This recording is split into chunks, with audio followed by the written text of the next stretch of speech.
नमस्कार विद्यार्थियों, कैसे हो आप सब? बढ़िया हो? चलो, हम कौन से टॉपिक के ऊपर चर्चा कर रहे थे?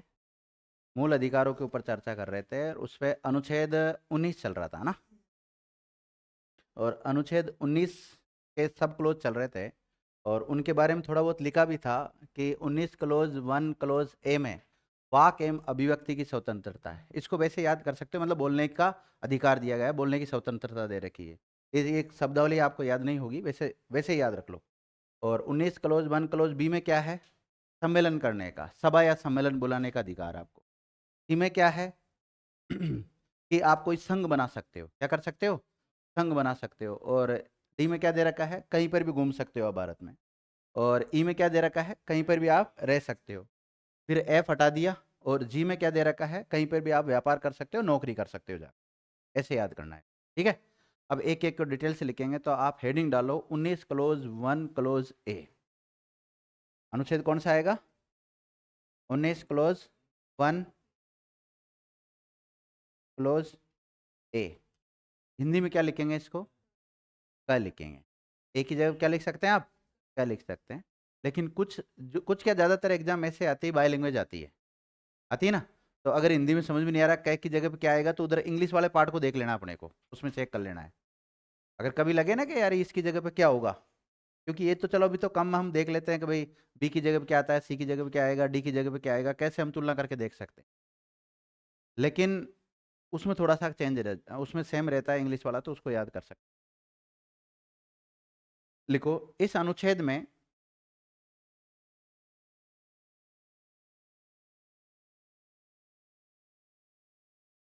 इस अनुच्छेद में वाक एवं अभिव्यक्ति की स्वतंत्रता का उल्लेख किया गया है।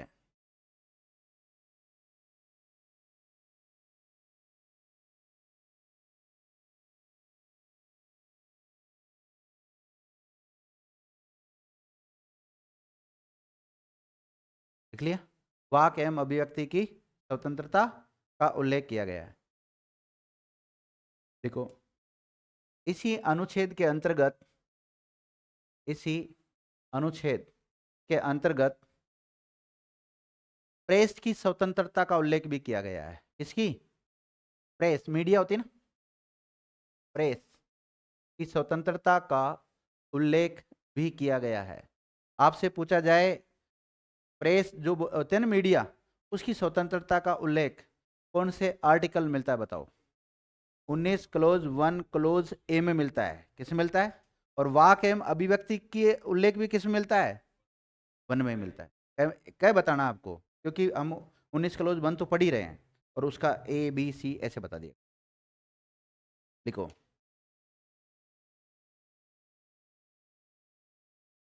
आप कोई व्यवसाय करते हो और उसका आप विज्ञापन जारी करते हो, तो क्या आपको उसका अधिकार है? बिल्कुल है। तो विज्ञापन जारी करने का अधिकार भी 19 क्लोज 1 क्लोज ए में ही आता है। देखिएगा, कॉमा लगा के लिखना, व्यावसायिक विज्ञापन की स्वतंत्रता। मतलब कौन कौन सी स्वतंत्रता आती है? मुख्य रूप से तो वाक एवं अभिव्यक्ति है, लेकिन वाक एवं अभिव्यक्ति को ही स्पष्ट किया जा रहा है, ये सारी बातें उसी के पार्ट है। इसका है व्यावसायिक विज्ञापन की स्वतंत्रता। सूचना का जो अधिकार है ना, वो भी इसी में आता है। सूचना का अधिकार से संबंधित जो स्वतंत्रता दे रखी है आपको, वो भी इसी आर्टिकल के तहत दे रखी है। कॉमा लगा के लिख लो, सूचना के अधिकार की स्वतंत्रता।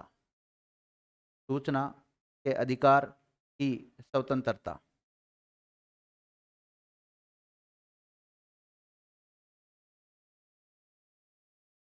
सूचना के अधिकार की स्वतंत्रता। सूचना के अधिकार की स्वतंत्रता कौन सी होती है? क्या होती है सूचना का अधिकार, क्या होता है? हाँ, उपभोक्ता को मिलता है। सूचना प्राप्त कर सकते हो। कैसे प्राप्त करते हैं सूचना? सूचना आयोग के द्वारा।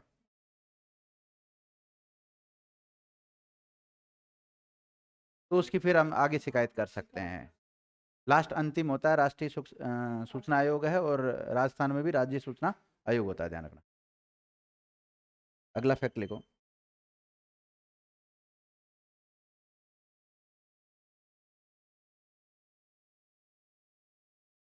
सरकार की गतिविधियों की जानकारी का अधिकार। सरकार की गतिविधियों की जानकारी का अधिकार मतलब हम सरकार क्या गतिविधि कर रही है उनका भी हम सूचना ले सकते हैं, वो भी हमें अधिकार है।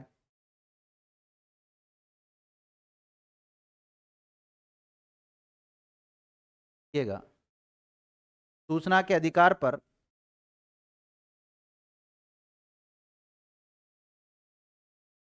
निम्नलिखित आधारों पर, या फिर हम कह सकते हैं ये जो वाक एवं अभिव्यक्ति की स्वतंत्रता जो लिख रहे हो ना आप, इस पर निम्नलिखित आधारों पर प्रतिबंध लगाया जा सकता है। ऐसे लिखो, वाक एवं अभिव्यक्ति की स्वतंत्रता पर निम्नलिखित आधारों पर प्रतिबंध लगाया जा सकता है। प्रतिबंध लगाया जा सकता है।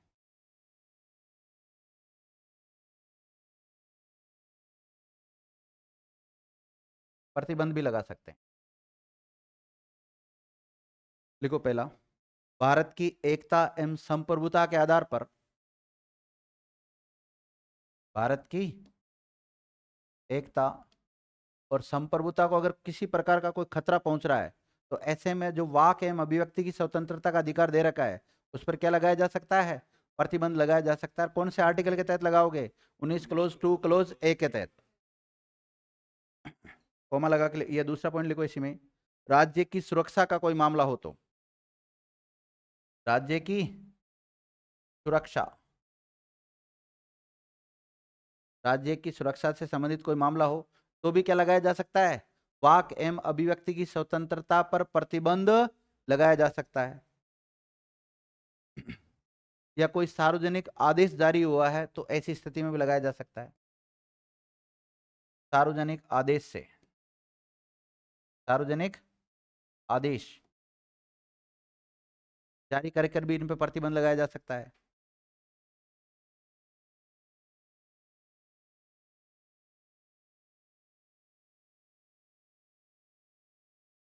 किसी अपराध की संलिप्तता के आधार पर भी प्रतिबंध लगाया जा सकता है।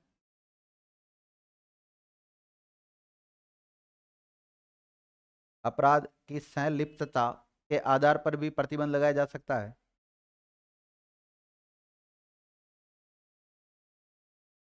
नैतिकता की स्थापना, इस पर नैतिकता की स्थापना के आधार पर भी प्रतिबंध लगाया जा सकता है।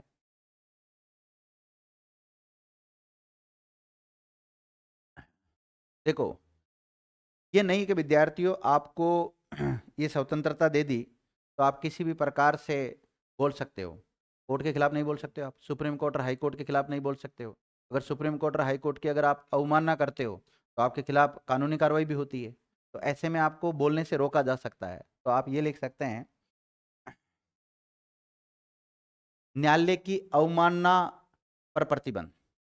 कब? न्यायालय की अवमानना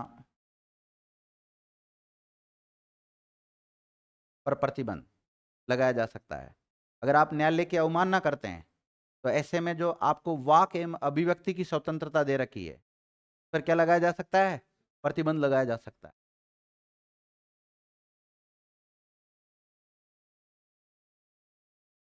लिख लिया? दूसरा लिखो, ये वाला 19 क्लोज 1 क्लोज बी। मैंने कहा ना एक एक को पढ़ाऊंगा मैं। 19 क्लोज 1 क्लोज बी।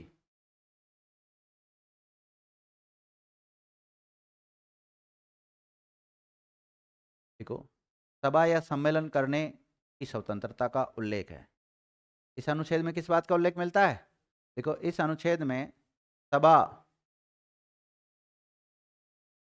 एवं सम्मेलन,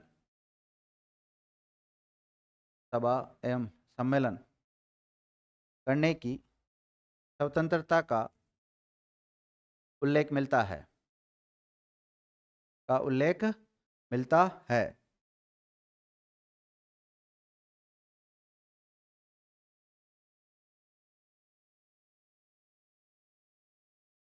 देखिए, इस अनुच्छेद के तहत या इन प्रावधानों के तहत, देख सकते हो, इस प्रावधान के तहत, इस प्रावधान के तहत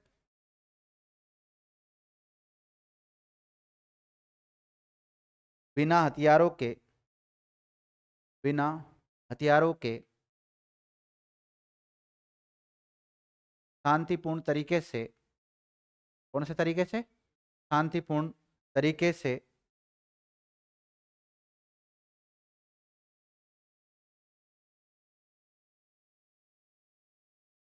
एकत्रित हो सकते हैं। क्या हो सकते हैं? एकत्रित हो सकते हैं। पब्लिक सार्वजनिक बैठक बुला सकते हैं।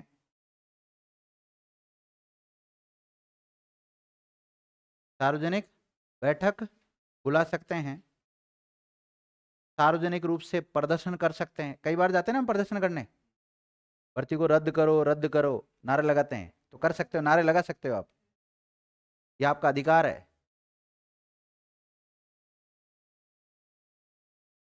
सार्वजनिक बैठक कर सकते हो आप, सार्वजनिक रूप से प्रदर्शन कर सकते हो। नोट, इस स्वतंत्रता के अंतर्गत, कौन सी स्वतंत्रता? जो आप सम्मेलन कर रहे हो, इस सम्मेलन, इस स्वतंत्रता के तहत हड़ताल का अधिकार शामिल नहीं है। आप हड़ताल नहीं कर सकते हो। हड़ताल करने का अधिकार आपका मूल अधिकार नहीं है, ध्यान रखना। वेरी वेरी इंपॉर्टेंट बात है ये। हड़ताल, क्या लिखा आपने नोट डाल के? इस स्वतंत्रता के तहत हड़ताल का अधिकार शामिल नहीं है। प्रदर्शन कर सकते हो आप, लेकिन हड़ताल नहीं कर सकते हो।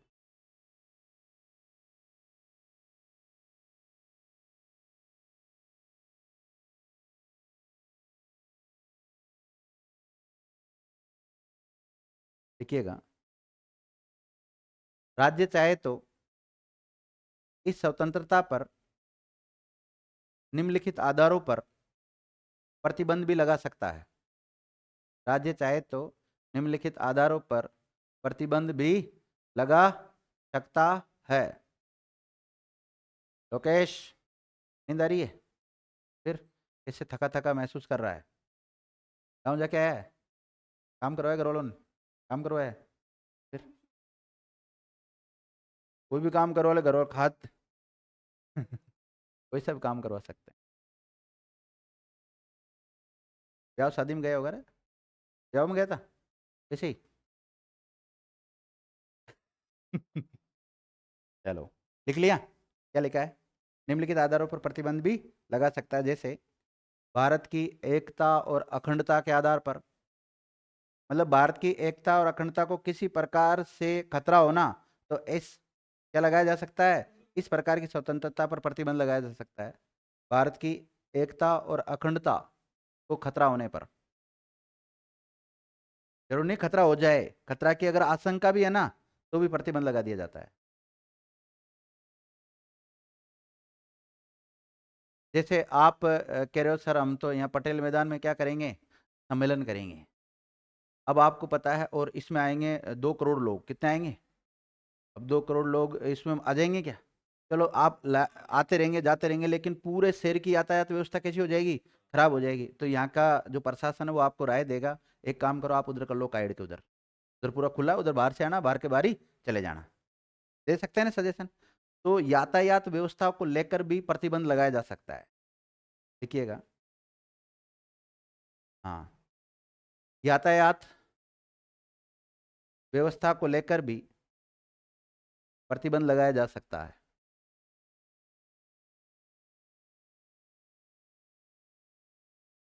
या कोई देश में ऐसी घटना घटित हो रखी है, सार्वजनिक रूप से कोई आदेश जारी हो रखा है, जैसे आपको पता है कोविड आया था, उस दौरान कोई भी एक जगह एकत्रित नहीं हो सकते, पूरे भारत में ही ऐसा सार्वजनिक आदेश जारी हो रखा था, और उस दौरान आप क्यों नहीं, हम तो क्या करना चाहते हैं, सम्मेलन करना चाहते हैं, तो आपको परमिशन उस समय नहीं मिलेगी, और अगर करते हैं तो फिर वो अवैध माना जाएगा, और आपके खिलाफ जो भी कानूनी जो प्रक्रिया होती है उसके तहत कार्रवाई हो सकती है। देखिएगा, सार्वजनिक आदेश के द्वारा भी प्रतिबंधित किया जा सकता है। तीसरा पॉइंट लिख लो, सार्वजनिक आदेश के द्वारा।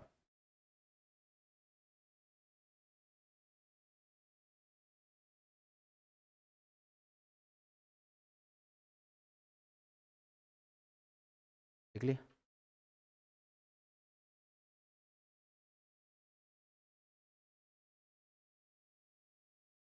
नोट, यदि कोई भी व्यक्ति या संस्था, यदि कोई भी व्यक्ति या संस्था इस प्रतिबंध का उल्लंघन, इस प्रतिबंध का, पहले तो आपको स्वतंत्रता पढ़ा रहे हैं हम, क्या दे रहे हैं? पहले तो स्वतंत्रता दे रहे हैं, फिर कह रहे हैं कि इसका अगर आप उल्लंघन, कई बार इसको क्या होता है, स्वतंत्रता के जो आपको दे रखी है उन पर प्रतिबंध भी लगाया जा सकता है, और ये प्रतिबंध लगा दिया और उसके बाद भी अगर कोई उल्लंघन करता है तो उसके खिलाफ आईपीसी के तहत कार्रवाई होती है। किसके तहत कार्रवाई होती है? आईपीसी के तहत। लेकिन आपको पता है आईपीसी जो 1860 का कानून बना हुआ था, वो कानून क्या हो गया? अब समाप्त हो गया। इसके स्थान पर नया कानून आ गया, बीएनएस 2023 के तहत भारतीय न्यायिक संहिता। मैं लिखा देता हूं अभी, क्या लिखा आपने? उल्लंघन करते हैं तो उनके विरुद्ध, उनके विरुद्ध भारतीय कानूनों के तहत, भारत में जो भी कानून बना रखे हैं ना, भारतीय कानूनों के तहत कार्रवाई की जाएगी।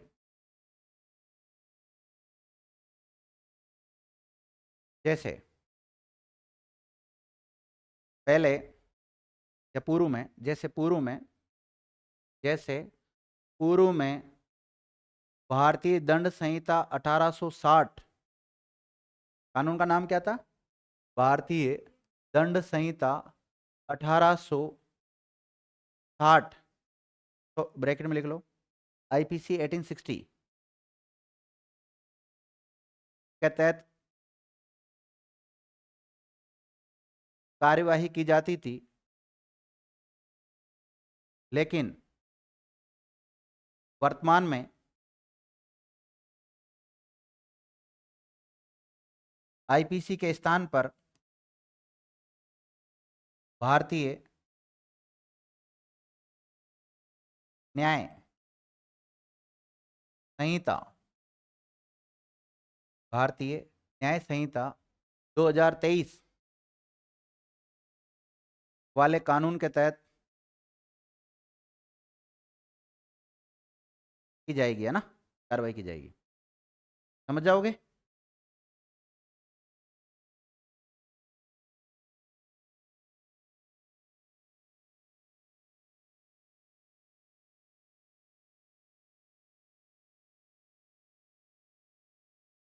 अब तीसरे में क्या है? घूमना। नहीं, संघ बनाओगे पहले तो।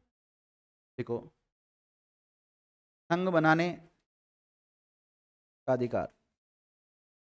देखो अगला, अनुच्छेद 19 क्लोज 1 क्लोज सी, संघ, संगठन, जो भी लिखना चाहते हो लिख सकते हो। संघ बनाने का अधिकार, संघ बनाने की स्वतंत्रता, ऐसे क्या लिखोगे शॉर्ट में तो इसमें आप? संघ बनाने की स्वतंत्रता का प्रावधान किया गया है।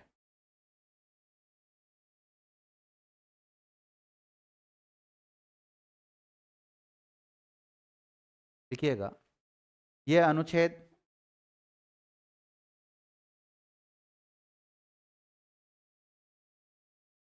यह अनुच्छेद, आपको पता है कोई भाजपा की कोई भाजपा पार्टी बना रहा है, कोई इसके अनुमान देने वाले का नाम क्या है?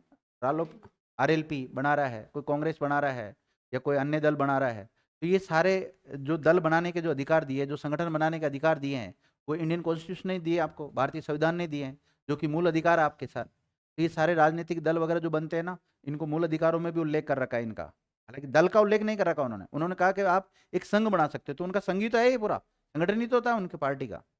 देखिएगा, इस अनुच्छेद के तहत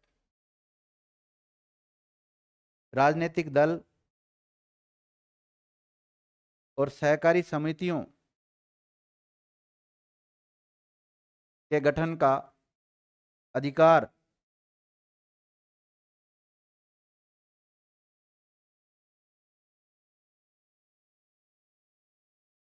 एक मिनट, सहकारी समितियां का के गठन का अधिकार दिया गया है। अधिकार दिया गया है। देख लिया।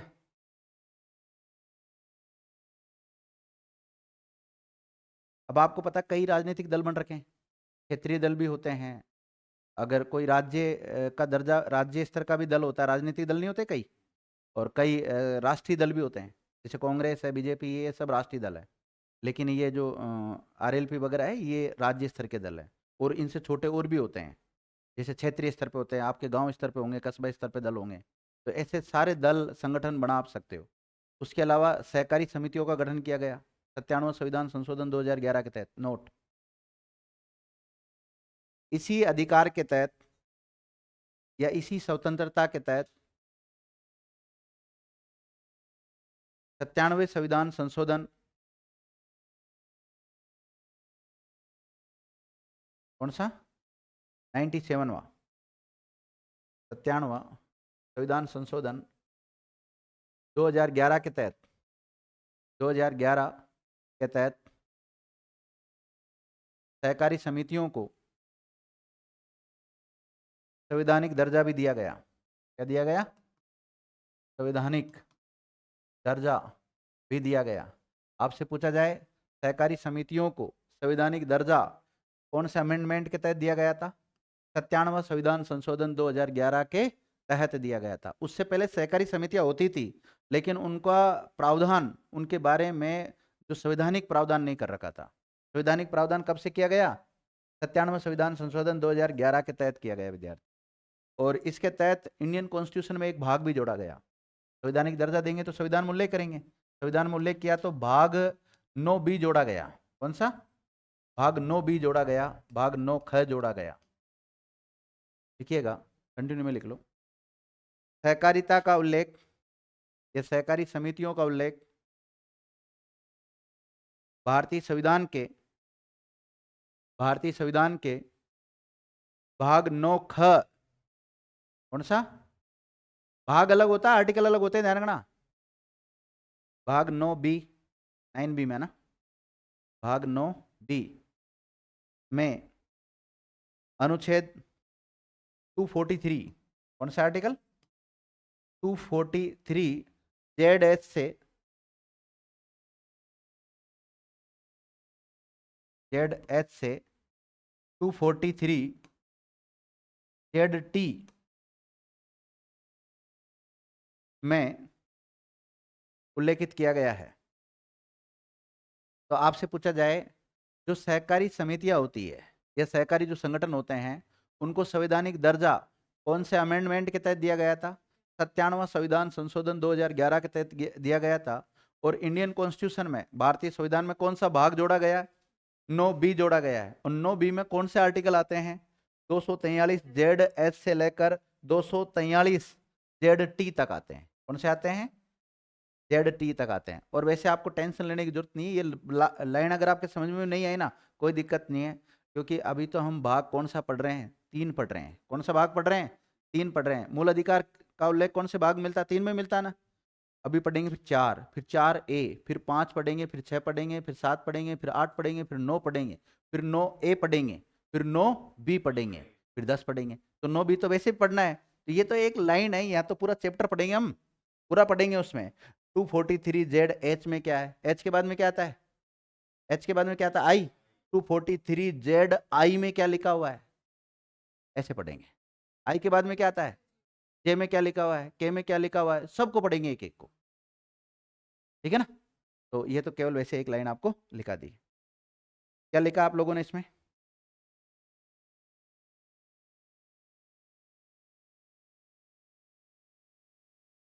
हाँ ठीक है। और ये जो कौन सा नंबर का आर्टिकल पढ़ रहे हैं आप? 19 क्लोज 1 क्लोज सी। और आपको पता है 19 क्लोज 2 क्लोज सी के तहत इस पर क्या लगाया जा सकता है? प्रतिबंध भी लगाया जा सकता है। तो मैंने स्टार्टिंग में लिखा दी ये बात तो सारी आपको, है ना। प्रत्येक आर्टिकल में नहीं लिखाऊंगा। लिखो 19 क्लोज 1 क्लोज डी।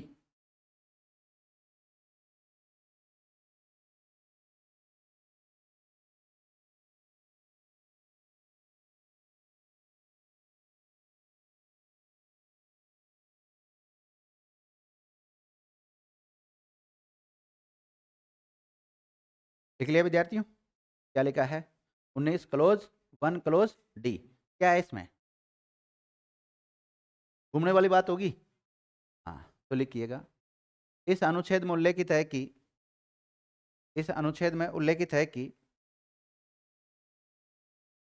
भारत का कोई भी व्यक्ति, भारत का नागरिक या भारत का कोई भी व्यक्ति भारत के किसी भी भाग में, भारत के किसी भी भाग में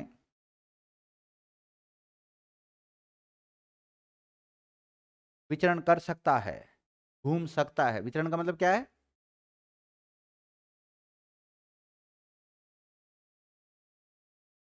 घूम सकता है। लिख लिया? जो कि राष्ट्रीय सोच को बढ़ावा देता है। ये बात किस सोच को बढ़ावा देती है? राष्ट्रीय सोच को बढ़ावा देती है, ना कि संकीर्णता को। जो कि राष्ट्रीय सोच को बढ़ावा देती है, ना कि संकीर्णता को।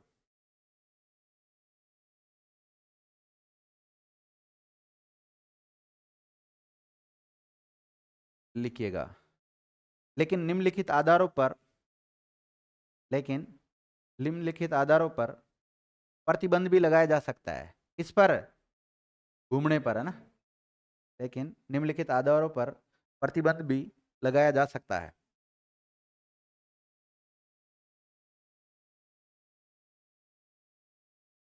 निम्नलिखित आधारों पर प्रतिबंध भी लगाया जा सकता है।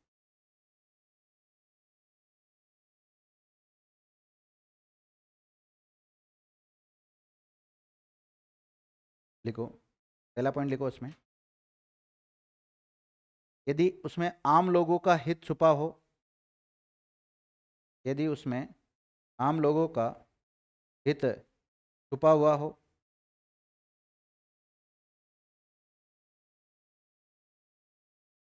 आम लोगों का हित छुपा हुआ हो।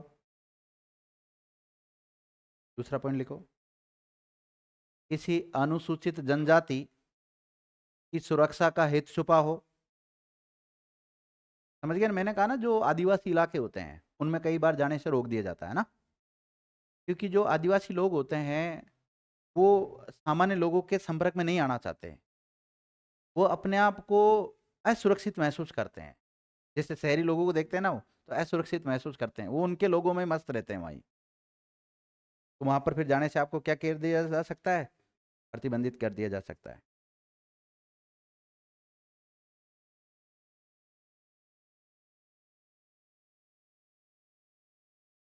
लिख लिया? अगला लिखो, अगला कौन सा आएगा?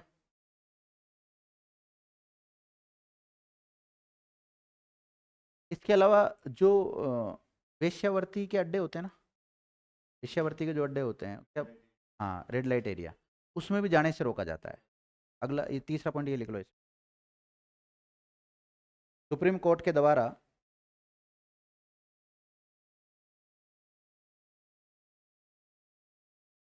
सुप्रीम कोर्ट के द्वारा कुछ क्षेत्रों पर, कुछ क्षेत्रों में घूमने पर प्रतिबंध लगाया गया है। जैसे रेड लाइट एरिया, ब्रैकेट में लिख लेना, वेश्यावृत्ति वाला एरिया ना, रेड लाइट एरिया।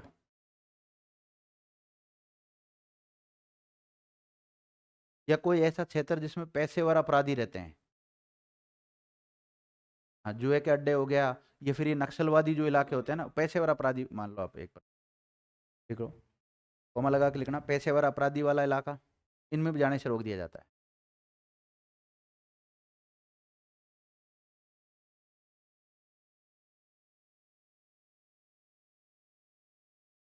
देखो 19 क्लोज, अगला कौन सा आएगा?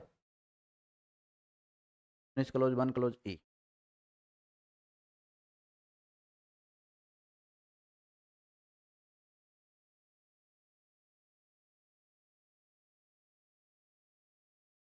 लिख लिया? और उसमें क्या बनेगा हिंदी में? अंग बनेगा, तो अंग लिख लो। इसमें क्या आएगा? निवास करने की स्वतंत्रता। लिखो, इस अनुच्छेद में निवास करने की स्वतंत्रता का उल्लेख किया गया है। शॉर्ट में भी लिख सकते हो आप, निवास की स्वतंत्रता। किसकी? निवास की। देखो, भारत का व्यक्ति भारत में कहीं पर भी क्या कर सकता है, अपना मकान बना सकता है, रह सकता है आराम से, के लिए कोई मना ही नहीं है।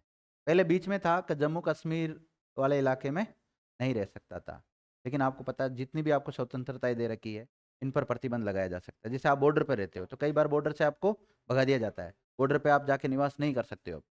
ऐसा भी तो होता है कई बार, है तो भारत का इलाका हो, तो फिर कुछ परिस्थितियों में प्रतिबंध भी लगाया जा सकता है। तो लिख लिया आपने निवास का अधिकार। लेकिन कुछ परिस्थितियों में निवास की स्वतंत्रता पर प्रतिबंध भी लगाया जा सकता है। जैसे कई बार ऐसी परिस्थितियां हो जाती है कि आपको आपका पूरा गांव खाली करना पड़ता है, हो जाती है ना, आप रह रहे हो तो भी खाली करवा देते हैं वो लोग, और कई बार कहते हैं आप इस गांव में आके नहीं रह सकते हो, मना भी कर सकते हैं। वो परिस्थितियां होती है, उससे मतलब किसी भी प्रकार का कोई सामाजिक सौहार्द है वो बिगड़े नहीं, आप रह सकते हो कहीं भी जाके। लेकिन अगर आपकी वजह से कानून व्यवस्था खराब हो रही है, लॉ एंड ऑर्डर खराब हो रहा है, तो फिर ऐसी स्थिति में आपको नहीं रहने दिया जाए। रहने का अधिकार है सबको, कानून कहता है स्वतंत्र, ये अपना फंडामेंटल राइट्स कहते हैं।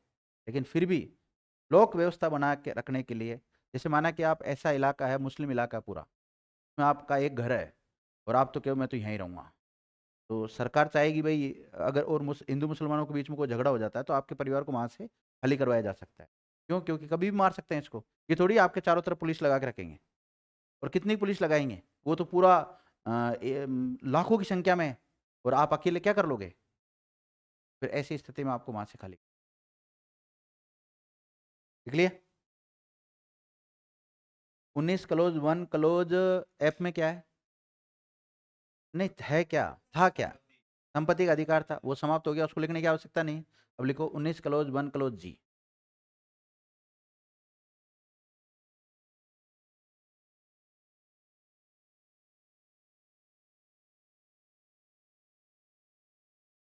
देखिएगा, इस अनुच्छेद में आजीविका की स्वतंत्रता का, आजीविका, आजीविका की स्वतंत्रता का उल्लेख मिलता है। तो आप आजीविका भी बोल सकते हो, आजीविका की स्वतंत्रता का उल्लेख मिलता है। देख लिया?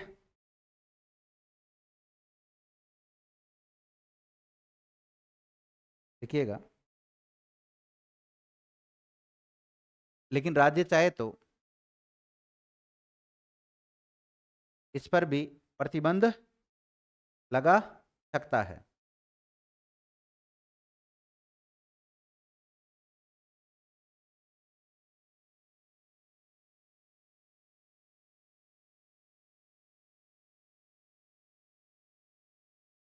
देख लिया? ठीक है विद्यार्थी, इसी के साथ अपना आर्टिकल 19 पूरा कंप्लीट हो जाता है, और इसमें स्वतंत्रताओं के बारे में उल्लेख कर रखा है, स्वतंत्रताएं और उनके ऊपर प्रतिबंध के बारे में। तो मुख्य रूप से तो वैसे आपको ये याद करना था इसमें, ये वाला बिंदु जो हमने तुलनात्मक दृष्टि से लिखा था ना, ये इन्हीं को ही तो हमने थोड़ा सा एक्सप्लेन करके बताया है। बाकी आपको 6 प्रकार की स्वतंत्रताएं जो दे रखी है, ये क्रम से याद होनी चाहिए। चलो, कौन बताएगा क्रम से, मुझे तो ये बता दो आप। चलो आर्टिकल मत बताओ उनके, क्रम से बताओ 6 प्रकार की स्वतंत्रताएं कौन सी। सबसे पहले कौन सी? बोलने की स्वतंत्रता। उसके बाद में संघ बना, सम्मेलन करने की, किसकी है? सम्मेलन करने की। फिर उसके बाद में संघ बनाने की, संगठन बनाने की कह सकते हो आप। फिर उसके बाद में घूमने की। फिर उसके बाद में निवास करने की। फिर उसके बाद में व्यापार करने की, आजीविका, नौकरी करने की स्वतंत्र। ठीक है? और बीच में संपत्ति की थी जो उसको हटा दिया ना। और फिर इनके आर्टिकल भी याद कर लेते तो बहुत अच्छी बात है। अगर इतना आपने याद कर लिया है जो मैंने पढ़ाया है, इस चीज को अगर आप समझ गए ना, तो इस अगर आर्टिकल 19 से कोई सवाल बनता है तो आपका गलत नहीं होगा। अच्छे से अच्छे एग्जाम है, सबसे बड़ा एग्जाम होता है आईएएस का एग्जाम। आईएएस प्री का भी अगर एग्जाम आप दे लोगे तो इसको पढ़ के आप आराम से हल कर लोगे, इससे ज्यादा नहीं आता। ठीक है? Thank you.